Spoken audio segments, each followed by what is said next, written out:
Fidèle au poste pour vous servir, mesdames, messieurs, Excellence, c'est l'heure. Merci de nous avoir fait confiance. Excellence aujourd'hui va voler dans l'espace du savoir, l'espace des livres, vous le savez. Votre émission a pour objectif le développement dans tous les domaines de tout homme et tout l'homme. Raison pour laquelle nous allons recevoir pour vous un auteur des livres. Il s'agit bien de monsieur Jonas Mwalaba Chitala. Bonjour. Bonjour. Bienvenue. Merci. Vous êtes professeur, auteur des livres. Est-ce que vous pouvez nous parler de vous en quelques lignes? Oui, je réponds au nom de Jonas Mwalaba Chitala, comme vous l'avez dit. Je suis auteur... Professeur d'anglais. Non, je suis formateur des professeurs, des enseignants d'anglais. Ah, alors. Oui, j'ai enseigné pendant plusieurs années Ouais. et maintenant je m'occupe de l'élaboration des manuels scolaires Votre et de la cursus, formation oui. et de la formation continue des enseignants d'anglais. Votre cursus pourra nous inspirer. J'ai commencé mes études à l'école primaire Kambala Saint-Bernard, Ouais. à Benakazadi, Oui. à Kabeya Kamwanga. Ouais. J'ai étudié Comment aujourd'hui territoire. oui, territoire de Kabeya Kamwanga. Oui. Ça a été toujours un territoire. Oui. Bon, j'ai fait les secondaires toujours à Kabeya Kamwanga et aussi à Merode, dans le territoire de Miabi. À Kabeya Kamwanga, j'ai étudié à l'Institut de la Loubi, l'Institut presbytérien de la Loubi. Ouais. Et à Merode, j'ai étudié à au Collège Saint-Luc. Et puis, je suis allé à l'ISP, Mbujimaï, Ouais. où j'ai fait l'anglais. J'ai terminé le graduat à l'ISP Mbujimaï en 1986. Et puis j'ai présenté les concours. Je suis venu ici à Kinshasa, Oui. oui, pour continuer mes études en pédagogie appliquée, option anglais, Oui. à l'IPEN, Institut pédagogique national. Ce n'est pas à l'UPEN aujourd'hui, où j'ai étudié de 87 à 89. J'ai décroché mon diplôme de licence. Licencié déjà en 89. Licencié en pédagogie appliquée, Ouais. option anglais. Là, je vais corriger parce que les gens disent on est licencié en anglais. On n'a jamais été licencié en anglais.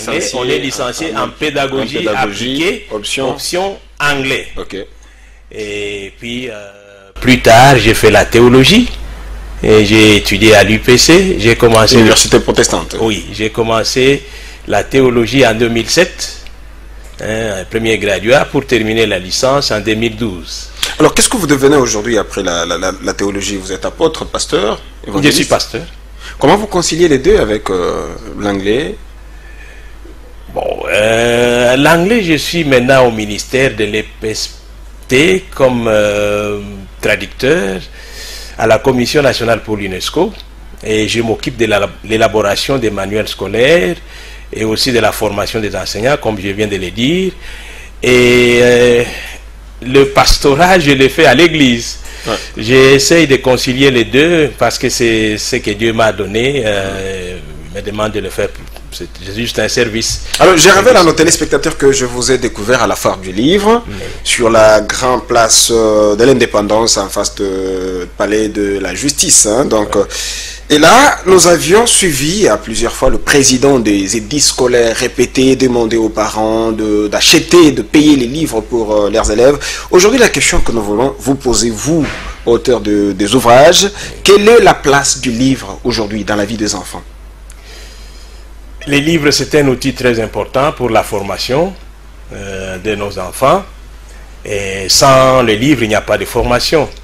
Et parce que nous sommes à la recherche de la qualité de l'enseignement. Il y a 3 référentiels pour avoir la qualité. Il y a d'abord l'enseignant de qualité, le manuel de qualité et l'environnement de qualité. Oui. Alors nous nous battons à notre niveau pour élaborer des manuels de qualité. Parce que l'enseignant va utiliser le manuel. Et il faudra que ce manuel-là soit un manuel de qualité. Et l'enseignant qui utilise ce manuel-là, il faut qu'il soit un enseignant de qualité. C'est-à-dire formé pour enseigner. Et non seulement qu'il a son diplôme parce qu'il a été formé à l'université ou à l'institut supérieur, mais aussi qu'il se forme tous les jours. Une auto-formation à partir des livres? Oui, il participe au recyclage, oui, organisé par des personnes formées pour cela. Alors il ne doit pas se contenter de son diplôme, un diplôme initial. Il doit être prêt à être formé tous les jours parce que les méthodes d'enseignement changent, même les contenus des matières changent. Aujourd'hui, le constat, c'est qu'il y a 2 écoles, en République démocratique du Congo, ici à Kinshasa, qui n'utilisent presque pas les livres, où les enfants n'ont pas de livres, tout ça. Est-ce qu'il est obligatoire aujourd'hui que les élèves aient leurs livres? Absolument. Apprennent obligatoirement avec leurs livres.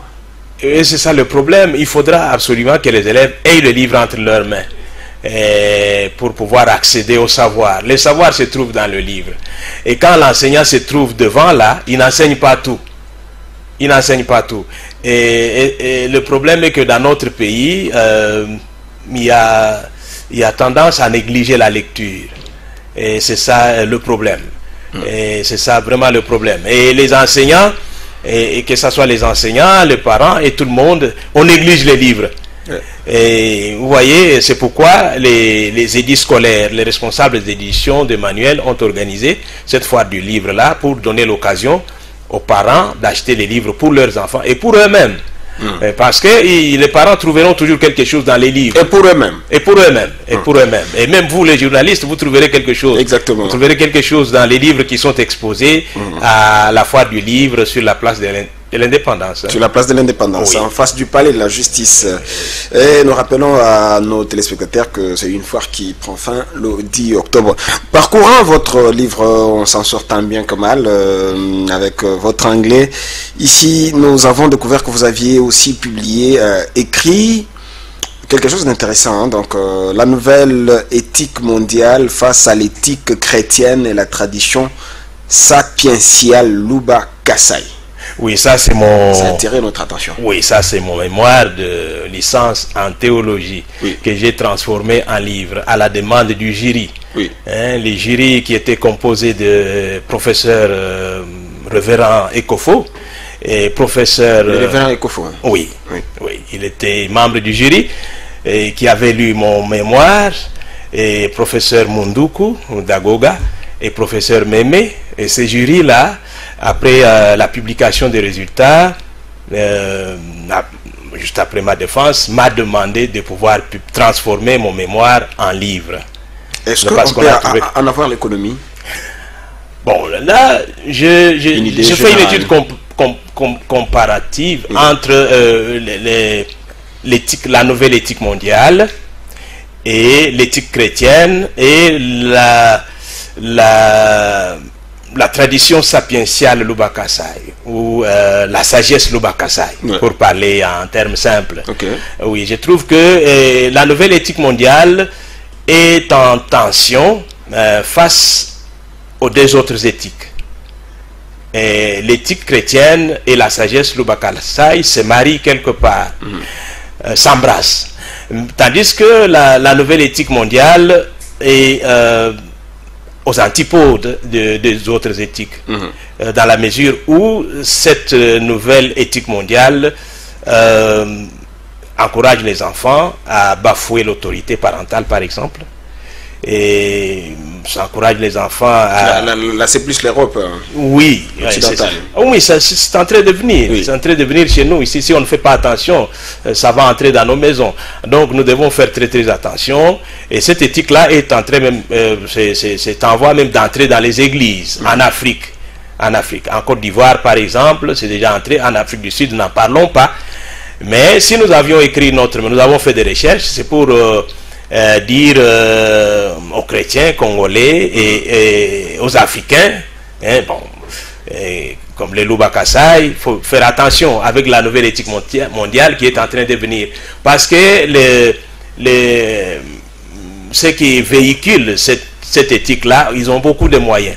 Et ils peuvent vous avoir facilement parce qu'ils vont brandir l'argent. Et vous allez accepter, et finalement vous allez vous trouver en train de défendre, par exemple, que le mariage se passe entre un homme et une femme, et ce n'est pas un problème. Dans cette éthique-là, il s'agit là... Une mise en garde. Oui, c'était une mise en garde dans notre mémoire. Voilà, vous êtes auteur de ces livres, ces ouvrages qui sont sur notre table. Je crois que nos téléspectateurs auront la possibilité de les voir. Enjoy English. Là, nous avons 1, 2, 3. C'est pour dire que ça, c'est pour la première année secondaire. Oui, c'est pour le là, c'est deuxième, troisième secondaire. Ici, cinquième, sixième. Et quatrième, c'est en cours d'élaboration. C'est quoi la particularité de vos ouvrages? Oui, la particularité est que le contenu est contextualisé. Oui. Il y a l'anglais général qui est enseigné partout. Mais ici, on trouve aussi les contextes congolais. Il y a les noms congolais, les noms de personnes, les noms de Congolais, les noms des rues au Congo, les noms de lieux, Bukavu. Les personnalités. Oui, oui. J'ai parcouru Enjoy 5e, 6e, où j'ai trouvé. Et une autre particularité est que nos livres sont conçus pour être utilisés selon l'approche communicative. Oui. C'est-à-dire que ici, il ne s'agit pas de trouver l'enseignant devant les élèves en train de pomper la matière, comme on peut dire. Oui. Mais on donne l'occasion aux élèves de participer à leur propre formation. Donc si chaque élève peut avoir son livre, par exemple, vous enseignez les couleurs, et l'enseignant, si je pouvais me donner les livres, oui, les Enjoy English One, vous enseignez les couleurs, vous n'allez pas perdre le temps à écrire les couleurs au tableau, et vous demandez seulement aux enfants d'ouvrir leur livre à la page Enjoy English One, page 30. Les enfants vont voir les couleurs et il y aura des questions auxquelles les enfants vont se poser. Les enfants peuvent se mettre... Mais en fait pas, les téléspectateurs vont voir. Les enfants peuvent se mettre en groupe de 2 ou 3 ou 4. Ils se posent des questions, ils échangent et l'enseignant intervient comme un guide. Là où les enfants sont bloqués, il peut intervenir pour les débloquer et les orienter. Donc c'est conçu, j'ai dit que d'abord ça tient compte du contexte, le contexte congolais, le contexte africain. C'est ça la particularité. Deuxième particularité, ça tient compte de la nouvelle approche de l'enseignement d'une langue étrangère, l'approche communicative, qui veut que l'enseignant ne soit pas au centre de la formation. Ça veut que l'enfant doit être au centre de sa propre formation. Donc, il faudra que les enfants interagissent entre eux en utilisant les livres. Ils se réfèrent à leur enseignant quand ils sont bloqués. Mais ils peuvent se poser des questions eux-mêmes et trouver aussi des solutions entre eux-mêmes. Donc, c'est ça qui fait aussi la particularité de nos livres. Moi, je me dis que c'est si intéressant, comme bien de téléspectateurs qui sont en train de nous regarder maintenant. Est-ce que vous avez les moyens de votre politique pour faire parvenir tous ces manuels à l'intérieur du pays, par exemple? Bon, les moyens, nous ne les avons pas, mais nous passons par des distributeurs connus et bien implantés. Si vous permettez, je peux citer le nom. Allez-y. Les filles de Saint-Paul, par exemple, qui ont des librairies plantées presque partout dans notre pays. Alors, si les livres arrivent chez les filles de Saint-Paul, à Kinshasa aujourd'hui, là, l'auteur est sûr que son livre va arriver à Lubumbashi, à Kolwezi, et à Bukavu et à Kisangani. Alors, ça, ce sont les moyens de diffusion que nous avons. Les distributeurs déjà implantés sur place. Les filles de Saint-Paul, Mediapol, et d'autres librairies comme Librairie Fraternité. Ça, c'est une librairie ambulante de docteur Roger Chimanga, qui a de représentation partout, à Bumba, à Moïka, et puis à Chikapa, et même à Mbujimai.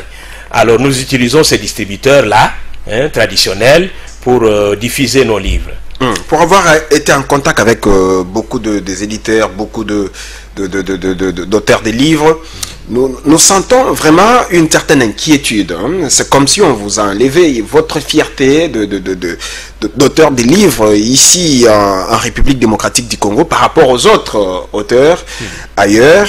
Est-ce que nous pouvons connaître les difficultés auxquelles vous faites face? Bon, la première difficulté, c'est le manque de moyens conséquents pour pouvoir d'abord concevoir un manuel.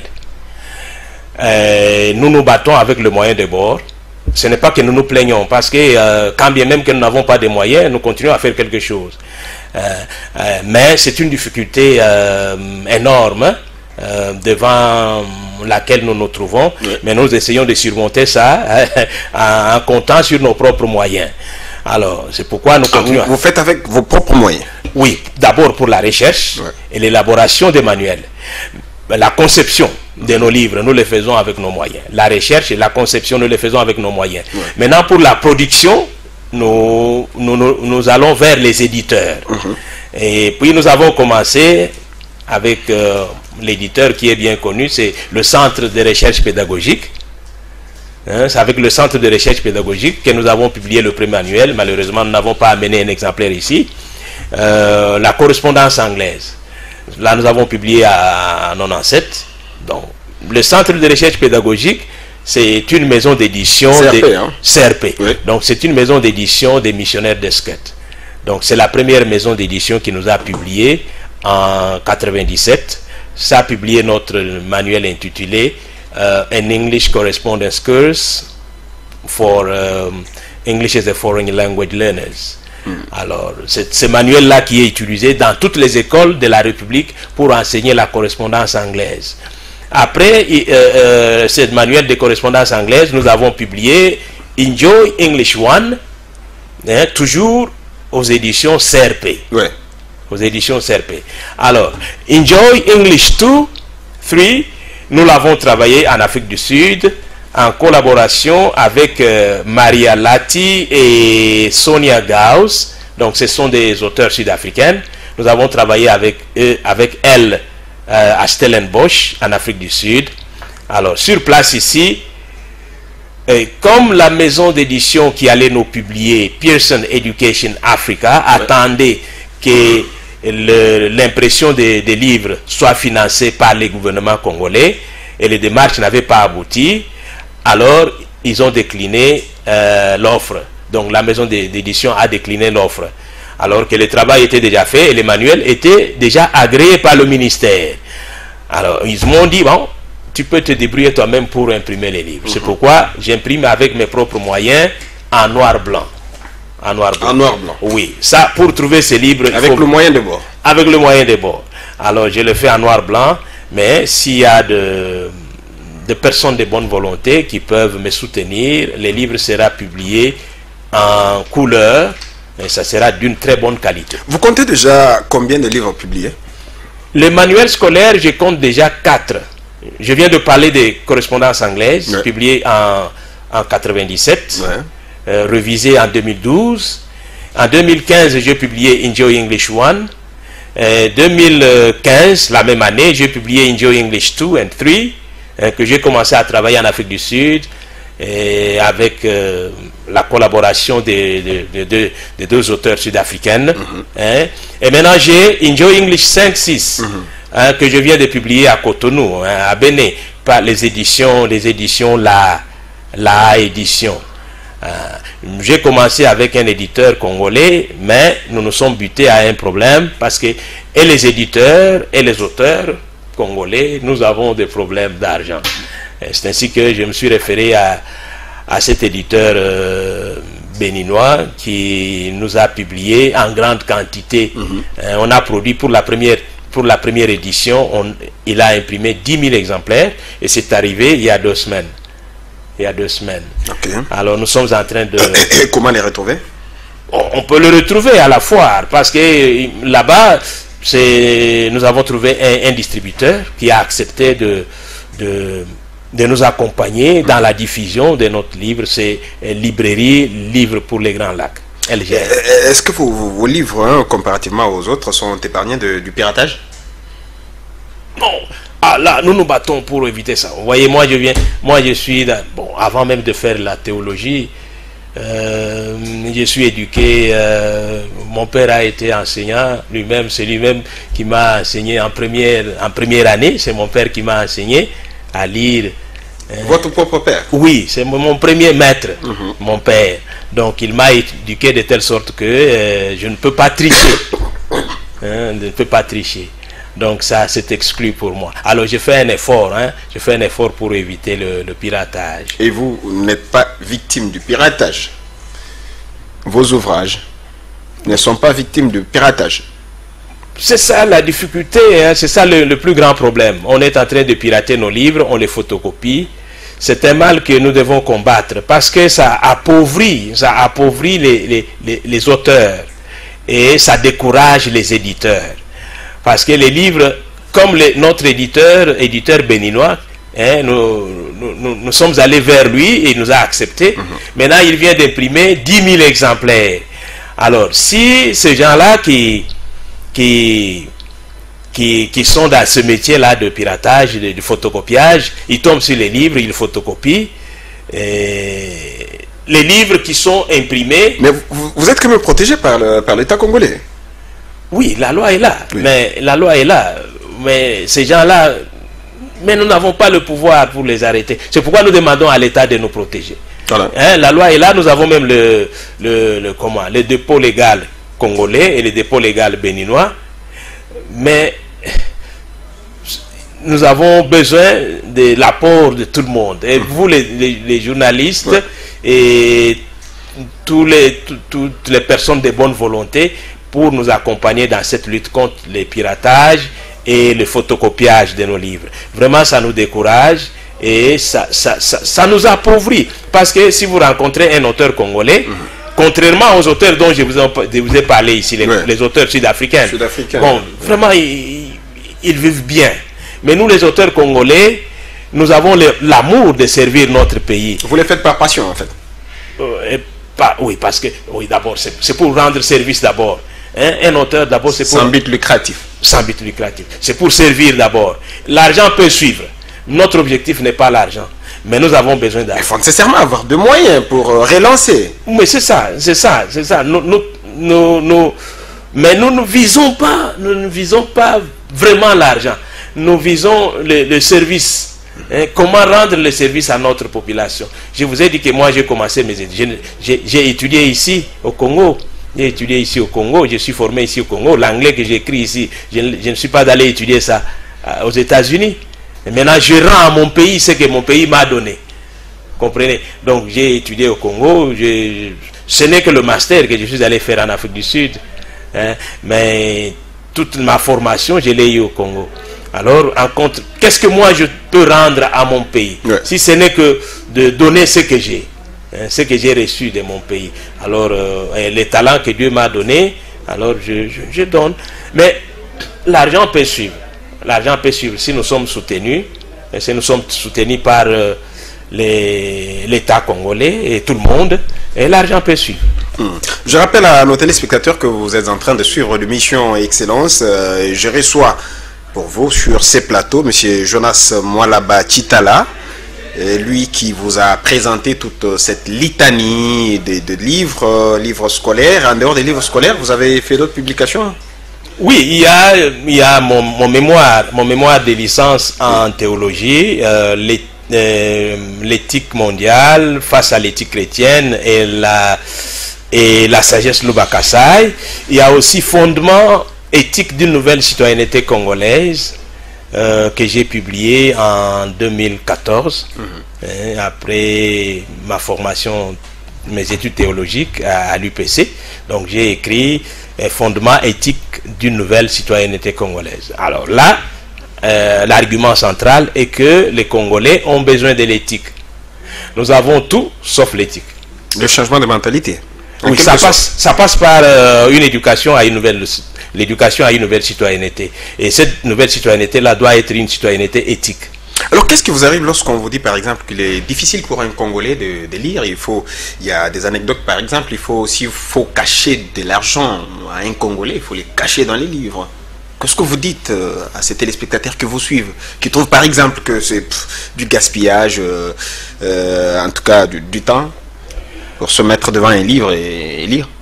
Bon, si les Congolais trouvent du plaisir ailleurs, et non dans le livre, et nous sommes là pour leur demander de revenir au livre, parce que il manque beaucoup de choses. Et ils ratent beaucoup de choses parce que le savoir, le développement mental, la richesse, toute la richesse qu'il faut pour se développer et développer son environnement, développer son pays, se trouve dans le livre.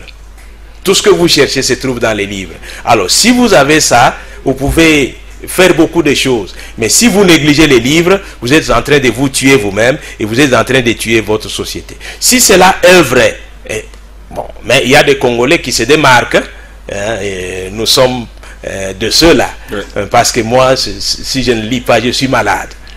Alors, je veux vous donner quelques 3 minutes qui nous restent pour adresser un message, d'une part, aux autorités de la République démocratique du Congo et d'autre part, à nos téléspectateurs que vous regardez en ce moment. Merci beaucoup, monsieur le journaliste.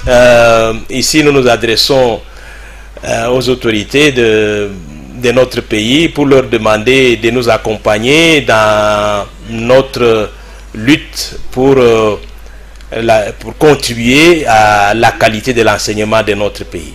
Nous avons abattu un grand travail et nous avons besoin de leur accompagnement, de l'accompagnement des autorités de notre pays et des hommes de bonne volonté pour pouvoir réaliser ce que nous voulons, c'est-à-dire la qualité de l'enseignement. La qualité de l'enseignement, ça ne se décrète pas. Il y a de très bons textes, on parle de ça, mais ça ne se décrète pas. Alors, pour avoir la qualité de l'enseignement, il faut avoir des livres de qualité. Et non seulement des livres de qualité, mais il faut avoir aussi les enseignants de qualité. Les enseignants de qualité qui ont des diplômes, bien sûr, mais qui se forment tous les jours. Nous sommes là pour former les enseignants d'anglais sur base de nos livres et leur montrer comment les utiliser pour que ça donne de bons résultats. L'anglais, on en a besoin pour la recherche, on en a besoin partout.